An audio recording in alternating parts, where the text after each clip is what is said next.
بدل جاتی ہے، یہاں سے آپ کی ذمہ داری الگ ہے۔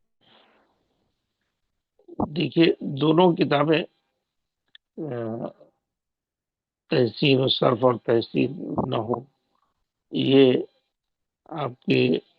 یہ قواعد ہیں، بیس ہے، بنیاد ہے،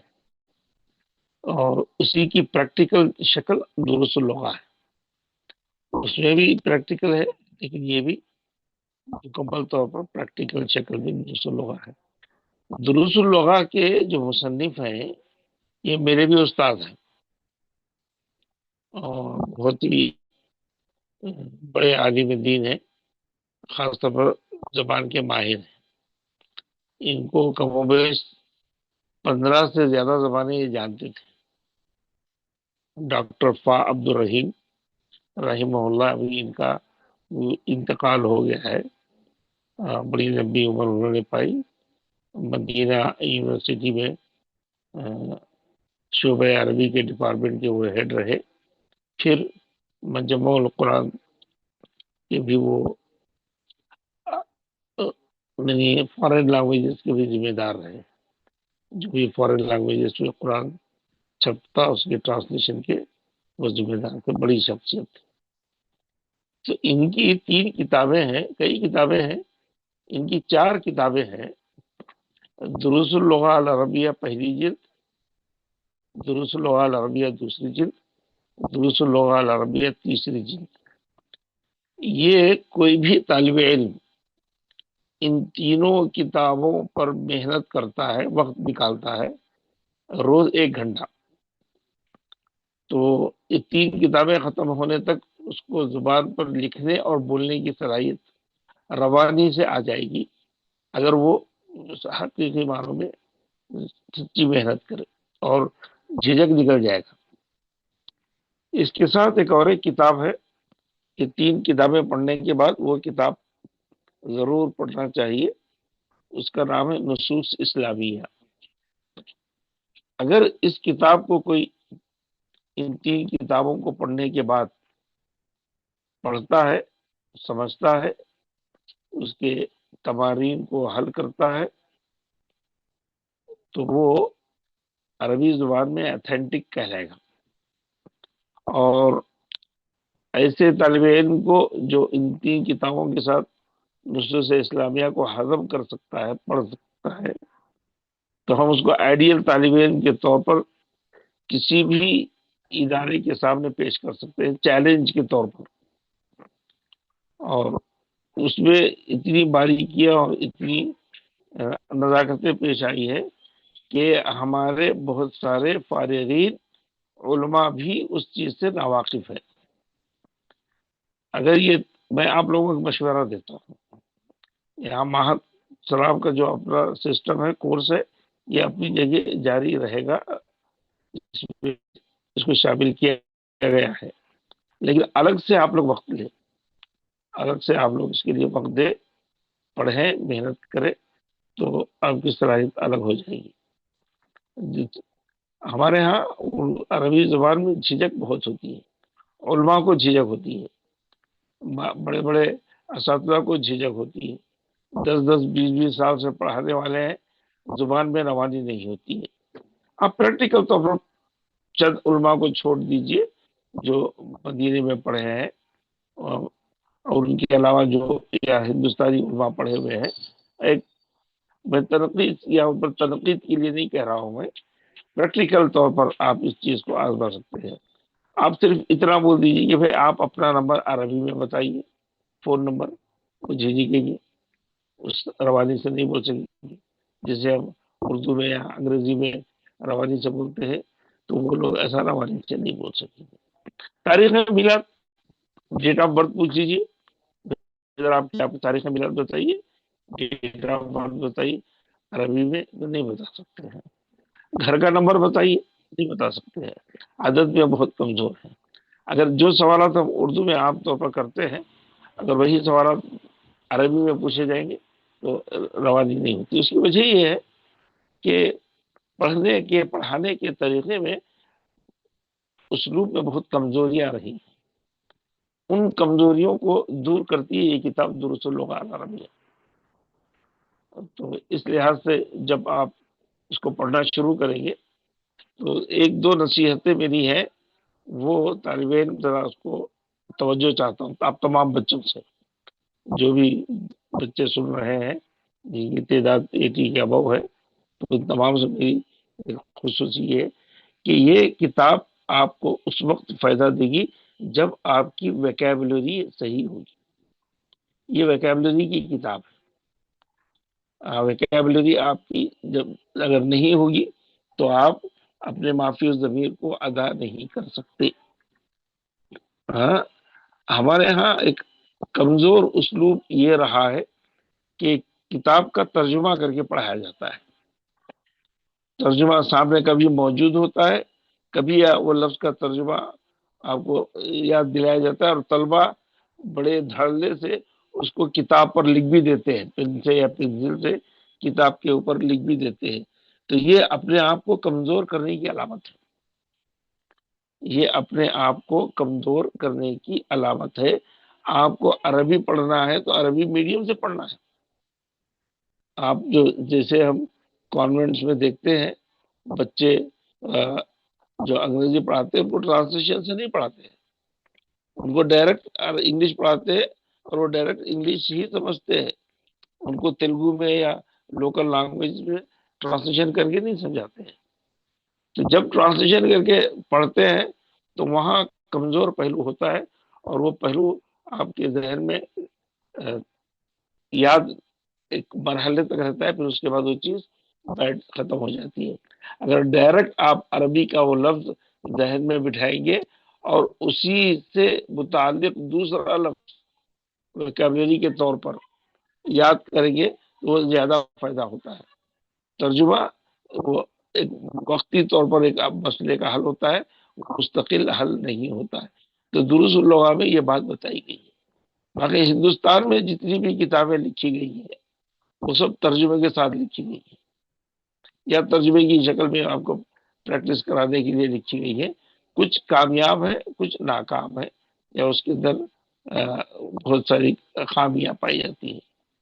تو میری کوشش یہ ہوگی کہ میں میرے سے شیخ مرحوم کے بڑے قریبی تعلقات رہے ہیں، ان کے ساتھ اٹھنا بیٹھنا اور بہت سارے کاموں میں ساتھ میں رہنے کا موقع ملا ہے. میں تقریباً 50 سال سے میری واقفیت ہے. تو اللہ ان کی مغفرت فرمائے. اور مجھے پرسنل طور پر ان کا جو آبائی وطن ہے وہ وطن ہے وانم باڑی. یہ تمل ناڈو میں عمر آباد سے لگ بھگ 20 کلومیٹر کے فاصلے پر ہے ان کا یہ شہر. اور وہاں پر میرا بھی ایک مکان ہے وہاں پر، اور میں ان کے گھر اکثر آتا جاتا رہتا تھا جب وہ ہندوستان آتے تھے، تعلقات تھے. تو ان سے میں نے ان کے پورے کتابوں کے حقوق مانگ لیے تھے کہ میں اس کو ٹرانسلیشن کر سکتا ہوں، چھاپ سکتا ہوں، پرنٹ کر سکتا ہوں، پڑھوا سکتا ہوں، ریکارڈنگ کر سکتا ہوں. تمام قسم کے حقوق انہوں نے مجھے سونپ دیے ہیں کہ آپ جیسے چاہے اس کو اپنی خدمت انسانیت کے لیے بغیر کسی خرچ کے ڈیمانڈ کے آپ اس کو استعمال کر سکتے ہیں. تو میں بڑے عرصے سے ان تینوں چاروں کتابوں کو پڑھا رہا ہوں اور اس پر طلبا کو خاطر کا فائدہ ہو رہا ہے، اور اس سے ان کو آگے ترجمے میں بھی پیدا ہوگا. آگے آپ ٹرانسلیشن کی فیلڈ میں جائیں گے، ترجمے میں پیدا ہوگا. اور سب سے اہم ترین بات، جب آپ گفتگو کریں گے تو جھجک نکل جائے گی. اس کا ایک ہلکا سا نمونہ میں نے آپ کو چند سوال جواب کی شکل میں گزشتہ لیول میں آپ کو میں نے بتایا کہ چند سوالات جوابات آپ آپس میں سیکھیں تو اس سے آپ کو ایک کانفیڈنس، اعتماد، بھروسہ، خود اعتمادی کی کیفیت پیدا ہوگی. تو یہ پوری کتاب، ان کی جو کتابیں ہیں پورے اسی لب و لہجے میں لکھی گئی ہیں، ڈائلاگ کی شکل میں لکھی گئی ہیں، کانورزیشن کی شکل میں لکھی گئی ہے، سامنے ایک دوسرے سے گفتگو کے انداز میں لکھی گئی ہے. تو اس میں ویکیبلری ضروری ہے. آگے آپ صرف اور نحو پڑھتے ہیں صرف اور نحو کا مسئلہ ایسا ہے، صرف کے سلسلے میں کہا جاتا ہے کہ اس کو آپ کو رٹنا ہے رٹنا ہے رٹنا ہے۔ بلکہ کہتے ہیں کہ فارسی کے محاورے کے مطابق جیسے کتے بھونکتے ہیں ویسے بھونکنا ہے، یعنی اس کو گردانوں کو یاد کرنے کے لیے یاد بھی کر لیتے ہیں، بہت روانی سے یاد کرتے ہیں، بہت پختہ ہے اور مہارت ہوتی ہے، لیکن اس میں خامی یہ ہوتی ہے کہ رٹنے کی چیز جب رٹی جاتی ہے تو وہ درمیان میں سے نہیں بولتے، وہ روانی سے بولتے ہیں۔ جیسے کوئی حافظ ہے، قرآن روانی سے پڑھتا ہے، اس کو کہے کہ بھائی ذرا ٹھہر کے پڑھو تو وہ غلطیاں کر جاتا ہے، اس کو ٹھہر کر پڑھنے کی عادت نہیں ہوتی ہے، تیز تیز پڑھنے کی عادت ہوتی ہے، ویسی اس نے حفظ کیا ہے، ویسی یاد کیا ہے، تو ویسے ہی وہ پڑھتا ہے، ٹھہر ٹھہر کر پڑھو تو نہیں کرتے۔ تو یہ جب آپ صرف پڑھ رہے ہیں تو اس کی گردان یاد کرتے ہیں، 14 سے بتائے گئے ہیں، 14 سے یاد کرتے ہیں تو وہ روانی سے یاد ہو جاتے ہیں، بہت جلدی یاد ہو جاتے ہیں، اور اس کے کئی سیغے ایسے کریں گے تو سبھی یاد ہو جاتے ہیں۔ لیکن اسی سیغے میں سے جب درمیان میں سے ایک سیغہ نکال کے آپ سے پوچھتے ہیں تو آپ بغلے جھانکتے ہیں، پریشان ہو جاتے ہیں، ارے یہ کیا ہے، اس کا معنی کیا ہے؟ تو پھر وہ شروع سے فعلا فعلا فعل فعلت فعلت فعلنا وہ شروع سے گردان کرنا شروع کرتا ہے، تو اس کو تمیز نہیں ہو پاتی کہ کون سا صیغہ مخاطب کا ہے، کون سا متکلم کا ہے، کون سا غائب کا ہے، کون سا مذکر کا ہے، کون سا مؤنث کا ہے۔ یہ رٹنے کی وجہ سے ہوتا ہے، اور صرف میں سوچ کر نہیں رٹتے ہیں۔ تو یہ کتاب صرف کو بھی سوچ کر پڑھاتی ہے، نحو کو بھی سوچ کر پڑھاتی ہے۔ تو ہر لفظ کی ویکیبلری آپ کو ضروری ہے، اور عربی کی ایک خصوصیت، عربی زبان ہے، اس کا فیصلہ آپ خود کر سکتے ہیں، اور کون کتنا ماہر ہے اس کو آپ سامنے جانچ سکتے ہیں، کسی کو بھی، کسی بھی عالم کو بھی، غیر عالم کو بھی۔ کوئی یہ کہتا ہے کہ بھائی میری عربی پختہ ہے، میں اچھی طریقے سے جانتا ہوں، سمجھتا ہوں، پڑھاتا ہوں، تو اس کا آسان طریقہ یہ ہے کہ اعراب کی 4 حرکتیں، 3 حرکتیں ایک جزم ہے، 3 حرکتیں ہیں، یہ جزم ہے۔ تو عربی زبان کا ماہر شخص یہ ہے کہ ان حرکات میں وہ غلطی نہیں کرتا ہے، اور جو لفظ قرآن کی آیت ہو یا حدیث کا کوئی لفظ ہے تو اس کو وہ اعراب کیوں ملا ہے، جیسے اگر کہیں انما الاعمال بالنیات، تو انما کے بعد الاعمال کیوں کہا گیا، الاعمال کیوں نہیں کہا گیا، العمالی کیوں نہیں کہا گیا، بالنیاتی میں تے کے نیچے زیر کیوں ہے، جیسے الحمد للہ لام کے نیچے زیر، اللہ کے لفظ جلالہ کے نیچے زیر کیوں ہے، رب العالمین میں با کے نیچے زیر کیوں ہے، عالمینہ پہ نون کے اوپر زبر کیوں ہے۔ کوئی اس کو انالیسس کر کے صحیح بتاتا ہے تو اس جو بتائے گا تو اس سے سمجھ میں آئے گا کہ اس کو عربی کی واقفیت ہے۔ اگر نہیں بتا سکتا ہے الحمدو میں حمدو کے پیش کیوں ہے، الحمدہ کیوں نہیں پڑھا گیا ہے، الحمدی کیوں نہیں پڑھا گیا ہے، کوئی ریزن نہیں بتاتا ہے تو اس سے سمجھ لو کہ اس کو عربی سے واقفیت نہیں ہے۔ تو اب آپ کو جو کتاب پڑھنی ہے عربی کی، کوئی بھی کتاب، آپ قرآن پڑھو، حدیث پڑھو، فقہ پڑھو، یا یہ ٹیسٹ کی کتاب دروس اللغہ پڑھو، نحو صرف کے تمارین پڑھو، کچھ بھی پڑھو، تو آپ کو یہ بات طے کر کے چلنا ہے کہ کس حرف کو کیوں حرکت ملی ہے، اس کا ریزن کیا ہے۔ یہ جانچنے کا نام، یہ پہچاننے کا نام، یہ صحیح طریقے سے اس کے الفاظ کا تلفظ ادا کرنے کا نام ہی عربی زبان کو جاننا کہلاتا ہے، اور یہی صرف و نحو ہے، اور اسی کی پریکٹیکل شکل کتابیں ہیں۔ تو یہ کتابیں اسی شکل میں لکھی گئی ہیں۔ تو میں آپ کی زبان پختہ ہونے کے لیے آپ کو مشورہ دیتا ہوں کہ دروس اللغہ کی تینوں جلدیں دلچسپی سے پڑھیں، وقت نکالیں، اور اس کو فارمیلٹیز کے لیے نہ پڑھیں، فارمیلٹیز کے لیے نہ پڑھیں، اس کو حل کریں، اپنے طور سے ایک بک رکھیں۔ اور ویکیبلری کے لیے میں آپ اپنی ایک نوٹ بک الگ سے تیار کریں جو آپ کی پرسنل ڈکشنری ہو، پرسنل ڈکشنری ہو، جو بھی نیا لفظ آئے الف با تا سا سے اس کے اندر اس کے انڈیکس بنائے، اس انڈیکس کے اندر جو لفظ جس لفظ سے آ رہا ہے اس کو اس میں نوٹ کریں، اور کوشش یہ کریں کہ اس کے لفظ کا ترجمہ اگر آپ اردو میں لکھتے ہیں لکھیں، لیکن ساتھ میں عربی ہی کا کوئی اور ایک لفظ بھی ترجمہ لکھیں۔ ہاں، اردو سپورٹ کے لیے ہے، اردو آپ کے لیے مین زبان نہیں، مین زبان عربی ہے، تو عربی کے لیے کوئی دوسرا لفظ آنا ہے تو دوسرا لفظ ہی لکھیں۔ ڈکشنری سیم زبان سے لکھی جاتی ہے تو اس کو معیاری سمجھا جاتا ہے، مدد کے لیے دوسرا لفظ استعمال کرتے ہیں تو یہ مجبوری ہے، تو آپ مجبور مت بنیے، اتھینٹک بنیے۔ اتھینٹک بننے کے لیے آپ جو الفاظ استعمال کریں گے تو آپ اسی کا مترادف لفظ، اسی سے نکلنے والا لفظ عربی زبان کا دوسرا لیجیے۔ اس کے لیے آپ کچھ ڈکشنریز بھی ہو سکتی ہیں آپ کو خریدنا پڑے، ہاں، تو اس میں آپ عربی ٹو عربک ڈکشنری لینا ہے تو المعجم الوسیط لے سکتے ہیں، المنجد لے سکتے ہیں، ہاں، اور بھی بہت ساری ڈکشنریز ہیں آپ جو عربک ٹو عربک ہے وہ لے سکتے ہیں۔ اگر اردو عربک ٹو اردو لینا چاہ رہے ہیں تو اس کے لیے القاموس الوحید ہے، ہاں، اور مصباح اللغات ہے، ہاں، اور دوسری بہت ساری لغت کی کتابیں ہیں۔ آپ دیکھیے کوئی بھی ایک ڈکشنری ایک طالب علم کے پاس ہونا ضروری ہے، یہ آپ کی ویکیبلری کی ضروری ہے۔ آج آپ پڑھیں ایک لفظ، لفظی طور پر اس کا کیا معنی ہے سن لیے، لیکن آپ نے اس کو ہضم نہیں کیا، پڑھا نہیں، سمجھا نہیں، سمجھایا، آگے اس کو استعمال نہیں کیا، پھر دوبارہ جب وہ لفظ دوسرے سبق میں آئے گا تو پھر آپ پوچھیں گے، تو یہ کمزور طالب علم کی علامت ہے۔ ایک لفظ جب آ چکا اور آپ نے اس کو پڑھ لیا تو وہ لفظ آپ کے ذہن میں پتھر کی لکیر کی طرح بیٹھ جانا چاہیے، اس کو دوبارہ پوچھنا نہیں چاہیے، یہ کمزور طالب علم کی علامت ہے۔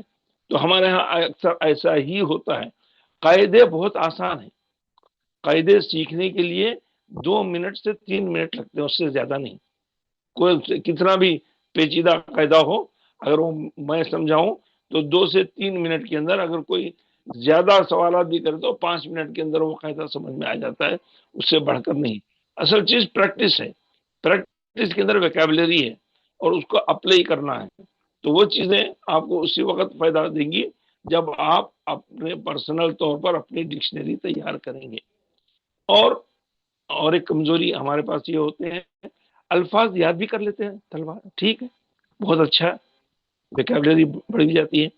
لیکن اس سے صلاحیت محدود ہو جاتی ہے، آگے بڑھتی نہیں ہے۔ جب کوئی نیا لفظ آپ سیکھ رہے ہیں تو اس کو آپ جملے میں بھی استعمال کریں۔ ایک لفظ کتاب کے اندر جملے میں استعمال آیا تو آپ کو اس کا میتھڈ سمجھ میں آ گیا، یا آپ استاد سے پوچھیں کہ اس کو میں اور دوسرے کیسے انداز میں استعمال کر سکتا ہوں، یا آپ استعمال کر کے استاد کو بتائیں کہ یہ لفظ کو میں یہاں پر اس طریقے سے استعمال کر رہا ہوں، کیا یہ صحیح ہے؟ تو یاد کر لینا ایک الگ بات ہے، لیکن اس کو یوٹیلائز کرنا، اس کو اپلائی کرنا، اس کو جملے میں استعمال کرنا اور اپنے جملے میں استعمال کرنا، تو وہ چیز آپ کے دل و دماغ پہ چھا جاتی ہے، تو آپ کو بولنے کا، لکھنے کا کانفیڈنس پیدا ہوتا ہے۔ ہاں، صرف الفاظ کا ذخیرہ بھی جمع کر لیے لیکن آپ کو بولنے کی صلاحیت نہیں ہے تو وہ چیز آپ کو بھی فائدہ نہیں پہنچاتی ہے۔ تو پہلی بات، آپ لوگ ڈکشنری، اپنی پرسنل ڈکشنری بنائیں، اور جو بھی نیا لفظ آیا ہے اس کو بلا چوں چرا اس انڈیکس کے لحاظ سے لکھیں، گڑبڑ کر کے مت لکھیں، اس میں یعنی حمزہ سے بھی لکھ رہے ہیں، عین سے بھی لکھ رہے ہیں، دال سے بھی لکھ رہے ہیں، ویسا نہیں، ہر ایک کو الگ الگ انڈیکس بنا کر آپ لکھیں، اور اس سے 1 سے 2 لفظ اس کے معنی میں لکھیں، اور کہیں ضرورت محسوس ہوتی ہے تو اس کا سینٹنس کا استعمال بھی ساتھ میں لکھیں، یہ آپ کے لیے آگے مفید ہے۔ تو آپ اس میں اس فاؤنڈیشن کے لیے آپ قدم رکھ رہے ہیں، اس کی بنیاد ہے آپ کی یہ بنیاد ہونے جا رہی ہے، تو اس لحاظ سے اس کے اوپر خاص توجہ دیں ویکیبلری کے لیے۔ اور جب آپ کو استعمال بتایا گیا ہے، زیر زبر پیش، زیر زبر پیش، یہ 3 اعراب ہیں، ان 3 اعراب کا کوئی بھی لفظ غلط استعمال ہوتا ہے تو آپ کو ایسا محسوس ہونا چاہیے جیسے کباب میں ہڈی آ گئی، ہاں، جیسے کھانے میں کنکر آ گیا جو انتہائی آپ کے ٹیسٹ کو خراب کر رہا، ہاں، آپ کو آم کا جوس بول کر کریلے کا جوس دے دیا، ایک زیر زبر کی غلطی آئے گی تو دماغ کے اندر اس طریقے کا آپ کو بے چینی محسوس ہوتی ہے، ارے ایسا کیسا نہیں ہو سکتا، یہاں زیر آ ہی نہیں سکتا، یہاں پر جملے کے لحاظ سے زبر آنا چاہیے، یہاں پیش آنا چاہیے، تو یہ آپ کا ضمیر اندر سے خود بولے گا، ہاں، جسے ہم اردو کے اندر بولیں گے، ہاں، ایک چھوٹی سی بھی غلطی ہو گئی تو آپ کو محسوس ہوگا کہ جملہ تو سمجھ تو آ رہا ہے لیکن بات ایسی نہیں ہے، ہاں، میں تو وہ آپ کو اردو کے اندر بھی ایسے بہت سارے جملے ہوتے ہیں، جیسے ملے باری لوگ ہوتے ہیں، وہ بات کرتے ہیں میں نے چائے پیا تھا، تو چائے میں نے چائے پیا تھا غلط ہے، میں نے چائے پی اردو کا، لیکن بات تو سمجھ میں آ گئی آپ کو، لیکن لفظ غلط ہے، اس کا استعمال غلط ہے۔ تو اس طریقے سے آپ کو زیر زبر پیش جب محسوس ہوں گے تو آپ کو قسم کی بے چینی محسوس ہونا چاہیے کہ یہاں یہ لفظ نہیں آ سکتا یہاں، تو اس کے لیے آپ کو جو قواعد بتائے جاتے ہیں، قواعد بہت آسان ہوتے ہیں، اس کو اپلائی کرنا مشکل ہوتا ہے، اس کو سمجھنا اور بار بار اس کو استعمال کرنا مشکل ہوتا ہے۔ تو انشاءاللہ تعالی ایک ایک لفظ کے اوپر آپ توجہ دیجئے، وقت دیجئے، 10 مرتبہ آپ اس پر ایکسرسائز کیجئے، پوچھئے، سمجھ میں نہیں آیا آگے بڑھیے، اس سلسلے کو روکیے گا مت۔ عربی گرامر کی کوئی حد نہیں ہے، ہاں، اس کی کوئی لمٹس نہیں ہے، ابھی بہت بڑی بڑی کتابیں اس میں لکھی گئی ہیں، بہت سے باریکیاں ہیں، تو آپ اس کو شروع کیجئے تو اہم چیزیں آپ کو سمجھ میں آ جائیں گی۔ یہ بنیاد ہے کل کے ہونے والے سبق کے سلسلے میں۔ اگر آپ لوگوں کو کچھ سوالات کرنا ہے تو کر لیجئے، پہلا پارٹ ضرور خرید لیجئے، چھوٹی سی کتاب ہے، 20-22 سبق اس میں کچھ ہیں، کو اگر آپ ریگولر پڑھتے رہیں گے تو سمجھ میں آ جائے گی، اس کو یہ پوری کتاب حل کرنا ضروری ہے، خالی فارمیلٹیز کے لیے نہیں پڑھنا ہے، ہر ایک طالب علم کو حل کرنا ہے، اس میں ہر ایک کو حل کرنے کا موقع نہیں ملے گا، لیکن آپ لوگ برابر اس کو حل کیجیے گا اور اس کو اپنے کیا نوٹ بک میں لکھیے، پھر اس کو آپ واٹس ایپ کے ذریعے شیئر کیجیے، اگر کہیں غلطی کوئی محسوس ہو رہی ہے تو اس کی اصلاح کی جا سکتی ہے۔ ٹھیک ہے، کوئی سوال ہے تو آپ لوگ پوچھ لیجیے اس کے آگے۔